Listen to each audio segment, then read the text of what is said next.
le thème d'un temps pour notre couple aujourd'hui sera la sexualité des femmes après 50 ans. C'est la deuxième partie. Je vous laisse écouter, puis vous pourrez prendre le temps d'échanger entre vous. On ne peut strictement rien contre le vieillissement, mais il existe une foule de manières de le vivre mieux. La première, c'est de s'informer. Si sur le plan physique, vous êtes conscient de ce que vit votre couple et de ce qui vous attend, il vous sera plus facile d'y faire face. Même s'il n'y a pas de vie sexuelle type à proprement parler après 50 ans, nous devons tous apprendre à gérer un certain nombre de changements physiques majeurs. Alors, qu'arrive-t-il à mon corps à 50 ans? Vous n'avez plus les mêmes sensations que quand vous étiez jeune. Et c'est normal. Les niveaux hormonaux changent et la production d'œstrogènes et de testostérone diminue. Les œstrogènes favorisent l'humidité, la santé et la souplesse du vagin. Le clitoris, l'urètre, la vessie et d'autres organes urogénitaux dépendent aussi de ces hormones pour fonctionner correctement. À mesure que ces hormones se raréfient, les organes en question rétrécissent littéralement. Si le niveau d'œstrogène est insuffisant, le vagin devient sec et moins acide. Même si vous manifestez de l'excitation sexuelle, il lui faut plus longtemps pour se lubrifier car le flux sanguin est réduit, ce qui provoque un amincissement et un affaiblissement des tissus vaginaux. L'élasticité et la dilatation diminuent, ce qui explique pourquoi la pénétration s'avère parfois douloureuse ou désagréable. La réduction de l'afflux sanguin implique également une atténuation de la sensibilité des terminaisons nerveuses, y compris celles situées dans le clitoris. Il faut plus longtemps pour jouir quand on y parvient. Au moment de la ménopause, le corps produit moitié moins de testostérone qu'à l'époque de vos 20 ans. Après la ménopause, les quantités produites sont très faibles. La testostérone semble affecter le désir, contribuer à l'afflux sanguin et à l'excitation du clitoris et des lèvres, lesquelles permettent à leur tour de déclencher l'orgasme. La sécrétion de progestérone décline également avant de s'interrompre en même temps que l'ovulation s'arrête. En résumé, ces trois hormones impliquées dans le désir sexuel disparaissent lentement, mais sûrement. Rien d'étonnant donc à ce que vous ayez l'impression, une fois passé la barre des 50 ans, que quelqu'un ait appuyé sur le bouton arrêt de votre sexualité. Pour les hommes, le tableau n'est guère plus réjouissant.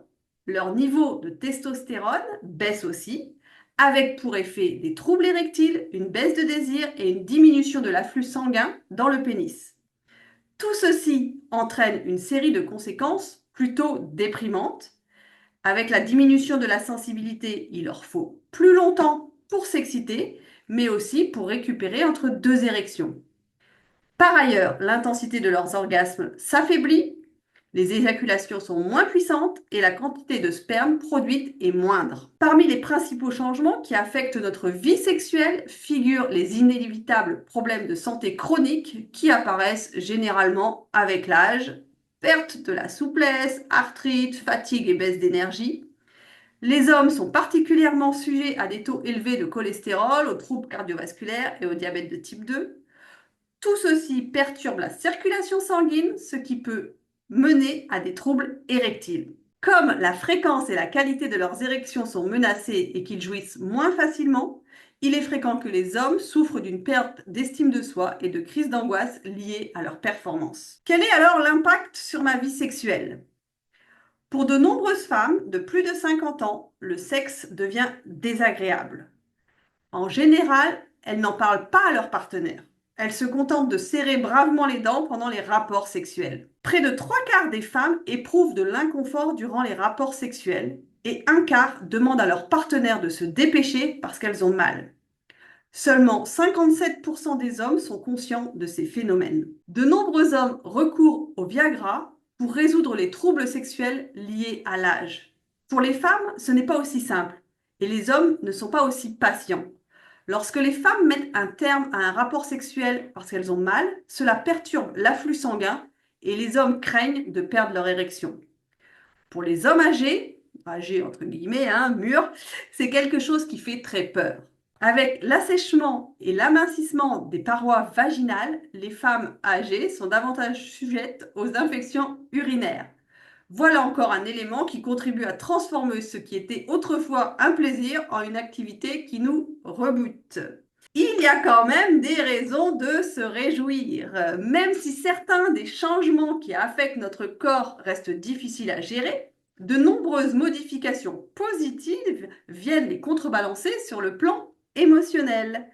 Avec l'âge, les femmes sont souvent plus enclines à tourner le dos aux sentiments négatifs qu'elles éprouvaient autrefois vis-à-vis du sexe. Les femmes de plus de 50 ans qui décrivent leur sexualité à l'époque de leur jeunesse utilisent les mots suivants: ignorance, soumission, ennui, insuffisance, peur, inconnu, spontanéité, perversion, danger, confusion, urgence, terreur. Ceux qui viennent le plus souvent quand elles parlent de leur sexualité actuelle: sensualité, expérimentation, amour, richesse, variété, aventure, tendresse, divertissement, sentiment d'être désiré, bonheur.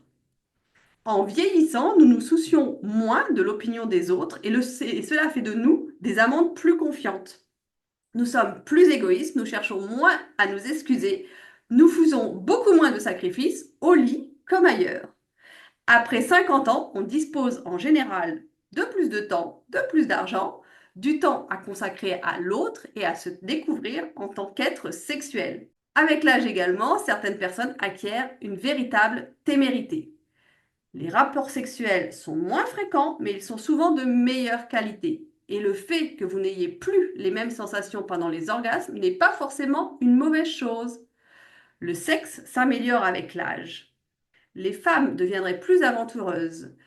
89% affirment apprécier la diversité des positions et des lieux. La plupart affirment avoir une sexualité plus épanouie qu'à 20 ans. 80% des hommes sexuellement actifs après 50 ans étaient satisfaits de leur vie sexuelle jusqu'à 90 ans. 85% des femmes entre 50 et 69 ans sexuellement actives ont déclaré la même chose. Si pour une raison ou une autre vous avez renoncé au sexe, sachez que vous n'êtes pas la seule. Avec l'âge, les femmes sont 2 fois plus nombreuses que les hommes à se désintéresser du sexe, sans doute parce que les rapports deviennent souvent inconfortables et douloureux et que pour de nombreux couples, le sexe se réduit à la pénétration. Alors voyons maintenant comment résoudre les troubles sexuels liés à l'âge. Il existe des choses simples et pratiques que vous pouvez d'ores et déjà commencer à faire. Toutes vous aideront à lutter contre le vieillissement de votre libido. Premier point, la régularité. C'est le meilleur moyen de conserver l'élasticité des parois vaginales et la vigueur des érections. Deuxième point, faire du sport. Il permet d'améliorer santé et apparence physique, mais aussi de stimuler la circulation sanguine qui joue un rôle clé dans le bon fonctionnement des organes génitaux et du désir sexuel. Le sport accroît la production de dopamine, renforce les muscles, améliore la circulation et l'humeur. Autrement dit, restez actif hors du lit et vous serez actif au lit. 3. Vivre sainement. Essayez, toujours essayez de manger correctement, buvez moins d'alcool, arrêtez de fumer, perdre du poids ou prenez-en s'il le faut. À notre âge, nous savons ce qui nous fait du bien et ce qui nous nuit. Faites le point et effectuez les changements nécessaires. Gérez également votre stress. Inscrivez-vous à un cours de stretching, de yoga ou de pilates ou autre chose qui vous fasse plaisir. D'ailleurs, 4e point, c'est se faire plaisir. Si la vie vous comble ou que vous venez de rencontrer quelqu'un qui vous plaît, votre libido est au beau fixe. Tentez de nouvelles expériences, partez en vacances dans des lieux inconnus, passez du temps avec vos amis, prenez soin de vous. Plus vous serez heureux, plus vous aurez envie de rapprochement intime.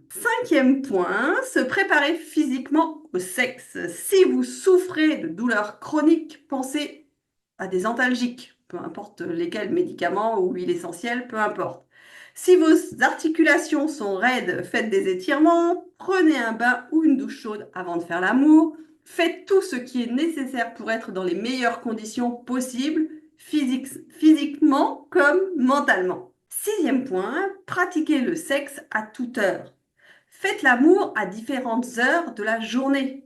Demandez-vous à quel moment vous vous sentez le mieux et tenez en compte. Au lieu d'avoir des rapports le soir, quand vous êtes fatigué, pratiquez plutôt le matin. Comme c'est à ce moment-là que le niveau de testostérone est le plus élevé chez les hommes, l'excitation leur viendra plus facilement.